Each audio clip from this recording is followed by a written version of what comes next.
সমস্যাকে কখনো সমস্যা মনে করা যাবে না, তার কারণ সমস্যা কোনো সমস্যাই নয়। আর যদি সমস্যা না থাকে তাহলে সেটাই সবচেয়ে বড় সমস্যা। কিন্তু এখন সমস্যা আছে, অতএব কোনো সমস্যা নেই। তার কারণ হলো সমস্যার মাধ্যমেই সমস্যাকে সমস্যার মধ্যে ফেলে দিতে হবে। অনেক সমস্যার ভিড়ে একটি সমস্যা হলো নানামুখী সমস্যা।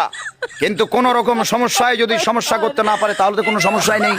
আবার যদি সমস্যা এসে সমস্যাকে আবার সমস্যা করে দেয় তাহলে এটা আরো একটি সমস্যা। সমস্যা নিয়ে কোন রকম কোনো সমস্যা মনে করবেন না। সকল সমস্যায় কোনো সমস্যাই নয়, আবার কোনো সমস্যাই নয়, এটি সবচেয়ে বড় সমস্যা। সবকিছুর মূলে সমস্যা থেকেই সমস্যা, সমস্যার ভিড়েই সমস্যা। সমস্যাকে সমস্যার মাধ্যমে সমস্যাকেই সমস্যা করে দিতে হবে। অতএব কোন রকম কোন সমস্যা নিয়ে আর কোনো সমস্যা নেই।